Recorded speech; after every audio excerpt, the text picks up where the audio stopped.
Hello, audience of The Bachelorette. So, hello, various people of the batch. These are the questions. These are my answers. Is this am I going to get some wrong? Is that, probably. But, okay, let's try this. Cream. White, yellows, a light blue, a rich medium purple. I would start with the cream. That feels like the basis for blending into white, but I would start with cream. That feels like a basis for a really good palette of that. I'm already going long on these. Okay. Bright yellow. I'm a fan of the goldenrod, but I don't know if that's her favorite. I think she likes just a medium bright. A fan of like the blues, like a dark navy, but just like a brighter light blue. Wow, as an art major, I should have better names for colors. Um, I wear a lot of black, and it's fun when we match. She also just like floral patterns in terms of like the vibrancy, Mamma Mia's esque. So I guess which is like sage greens, bright greens, some ceruleans. Um, yeah, like yellow tile, white and cream. She wears a lot of. I guess that's not strictly outfit. I don't know. That's maybe a cop out answer. Okay.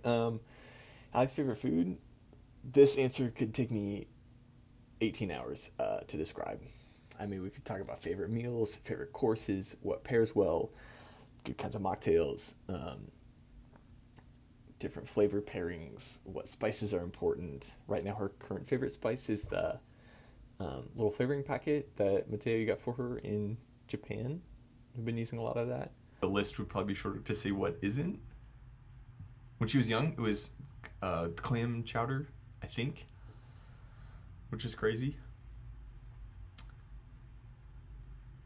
Matcha right now is a drink. Um,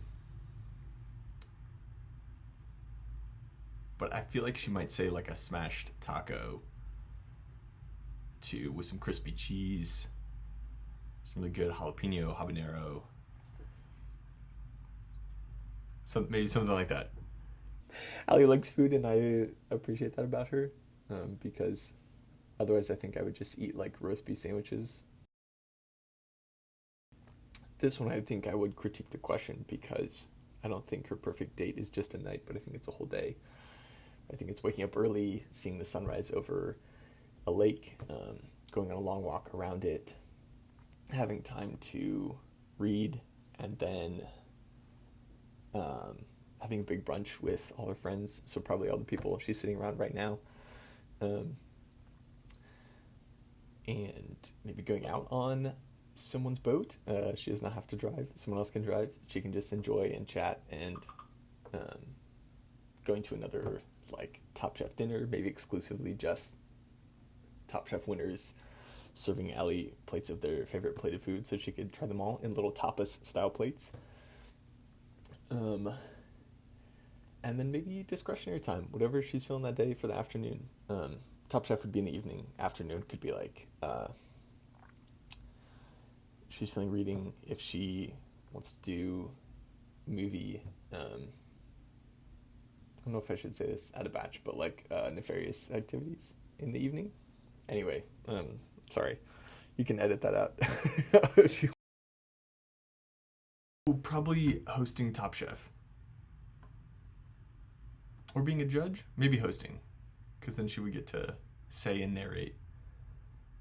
But like hosting it when they have less sponsors, so she doesn't have to do the ad.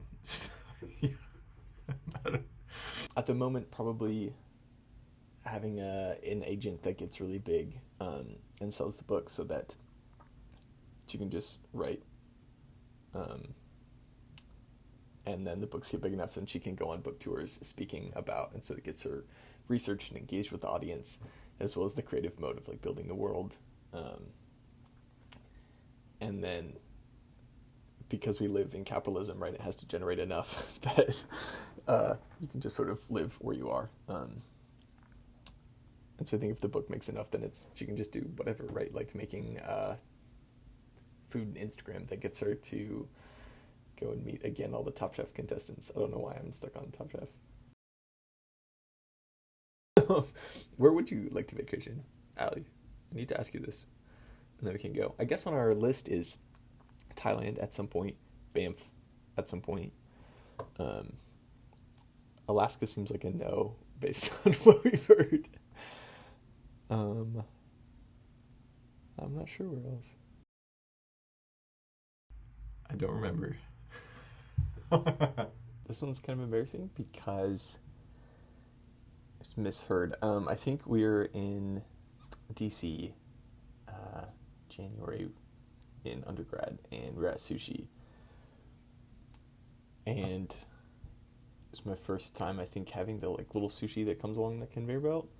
And I was like, in my too quiet voice, like I love this, but the this didn't sound. And so I think Alli was like, oh, like me too. But it was the toward the probably a faux pas that revealed more about me in that moment. It's always sort of been like a back and forth, even when I was going to propose that day at how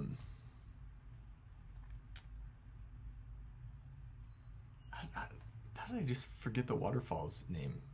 That's crazy. Skogafoss. Sorry, at Skogafoss. Like 2 hours before we're at the like natural hot springs, and Alli's like, "Hey, I don't mean to put this pressure on you, but like, were you gonna propose this trip?" And I was like, "No, just don't say anything yet, because it was coming soon." Or like October of our freshman year, her freshman year, she was like, "Hey, I kind of have feelings," and I was like, took that really philosophically. I was like, "Yes, we all sort of have feelings. It's like a natural," and like totally missed that she was trying to indicate. And then like later on, I said it, but she had technically tried to say it first, and just didn't miss it. So like we're always kind of on this vibe where the other person has it, and that person tries to say it, and does. It's kind of a lovely little rom-com thing.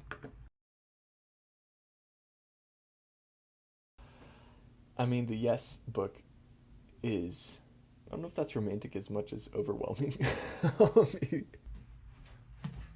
Probably this guy. But I would also like to make another or more. I said this dream of doing one every year, but maybe I'm just like, I didn't see anyone the whole year I was making this. Like I just, and so maybe doing a smaller one. But yeah, I feel like her words are always so powerful, and so I feel like I'm always trying to figure out a way to bless her with those words, those kind of words back. Just how much I like her and like being around her and want to continue being around her. Yeah, who knows? Maybe by the time she sees this, I'll be partway through a 5.5 year one or something.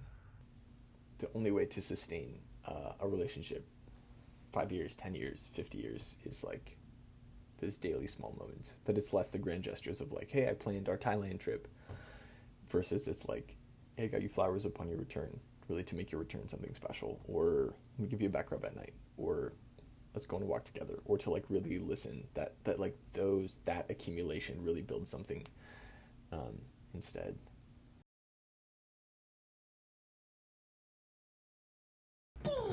One thing, maybe I'd start with, I don't know, creativity perhaps, or like a curiosity, or like a childlike something. I feel like we're often talking about like how do we kind of recover that sense of play and wonder and delight, not in like increasingly diminishing returns, but that each day is sort of renewed. I don't know if I've done that recently, but like I really hope to keep bringing that to us. This time maybe I'd say like gentleness.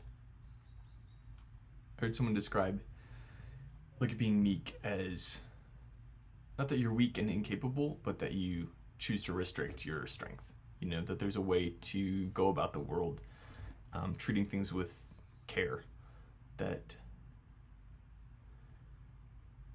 how does it say in Romans or something that like that a basic holiness permeates things in people, and I feel like that feels like the essence of like being gentle. And I don't know, I feel like that's how men should exist in the world, and that's how I would want to exist in the world for her.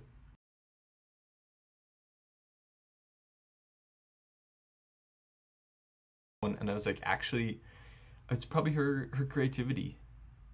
Like I was looking at,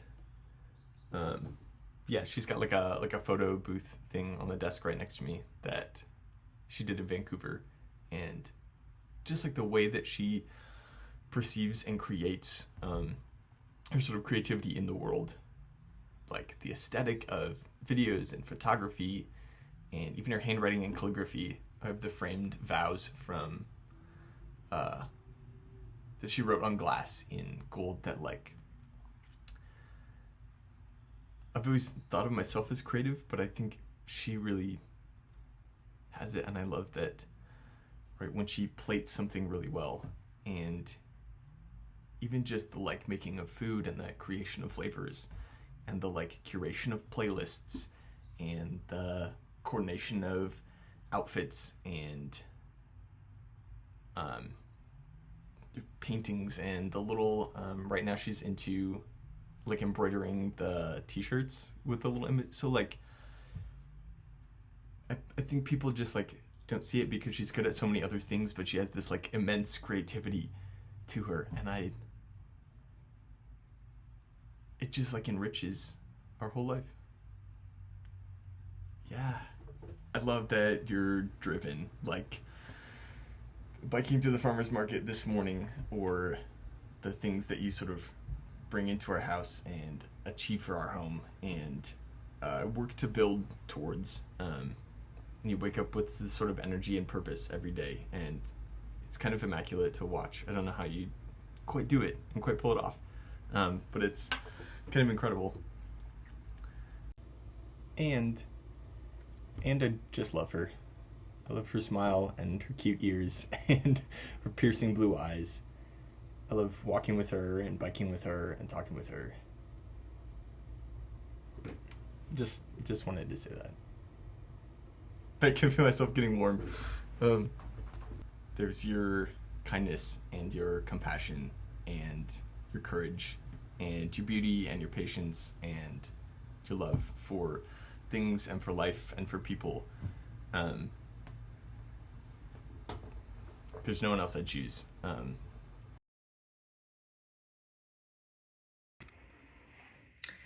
Hi, bestie. I hope you're hungry for nothing.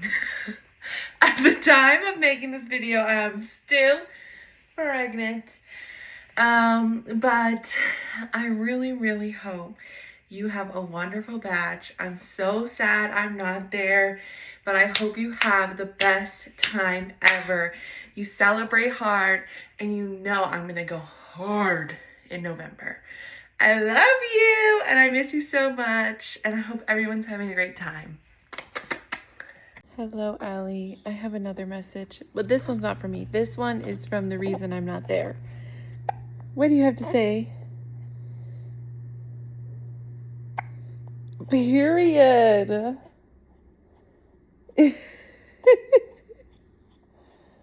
Yeah, we love you, and we're sad we're not there, but we're gonna be celebrating you so hard in November. Right, Malcolm?